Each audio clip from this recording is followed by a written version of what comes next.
जी हाँ, बिल्कुल। देखिए, 14 जुलाई को सुप्रीम कोर्ट ने कहा कि भोजशाला में जो फ्राइडे के दिन मुस्लिम पक्ष को ध्यान में रखते हुए भोजशाला से सटे किसी खुले मैदान में नमाज अदा कराई जाए। हालांकि अभी संशय बना हुआ है, सस्पेंस बना हुआ है, क्योंकि प्रशासन, पुलिस और प्रशासन का कहना है कि उन्हें कोई ऑर्डर की कॉपी नहीं मिली है, ना ही सुप्रीम कोर्ट की साइट पर ऑर्डर अपलोड है। अशोक जैन साहब हमारे साथ हैं, जो कि संरक्षक हैं भोज उत्सव समिति के। उनसे बात करते हैं। सर, आपने बड़ी लड़ाई लड़ी, बड़ा संघर्ष किया, अब हाईकोर्ट ने इसे मंदिर माना, सुप्रीम कोर्ट ने भी हाईकोर्ट के फैसले को यथावत रखा, लेकिन फ्राइडे के दिन नमाज क्या आपको मंजूर है? माँ का मंदिर है।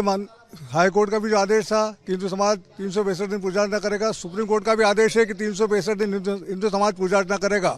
अब रही बाहर यह परिसर, तो 23 जनवरी के दिन शुक्रवार था, बसंत पंचमी के दिन, तो सुप्रीम कोर्ट ने आदेश दिया था कि इनको बाहर परिसर में नमाज पढ़ी जाए, अंदर पूजा अर्चना हो गया अखंड।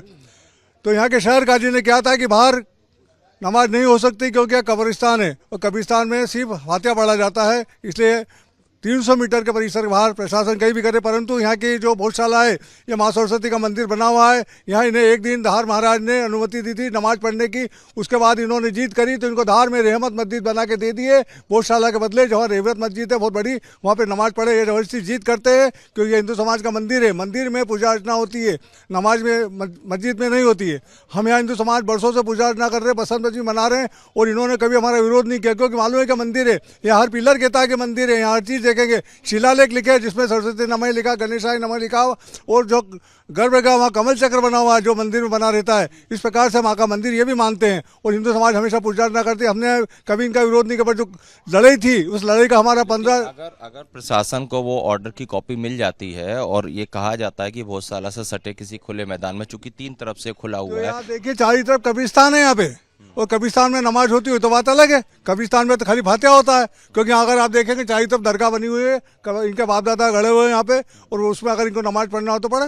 आप विरोध करेंगे अगर पहली बात तो मंदिर परिसर यहाँ आना जाना है, और 300 मीटर के अंदर कुछ भी होगा तो हिंदू समाज को तकलीफ होगी, और हिंदू समाज क्या कर सकता है, कुछ नहीं कह सकते हैं। तो देखिए, जो अशोक जैन साहब हैं उन्होंने खुले तौर पर विरोध किया है। उनका कहना है कि 300 मीटर के बाद जहां भी नमाज पढ़ना है वहां पढ़ाई जाए। फिलहाल यहां पर जो कब्रिस्तान है, अगर मुस्लिम पक्ष को वहां नमाज पढ़ना है तो पढ़े, लेकिन प्रशासन ये तय करे।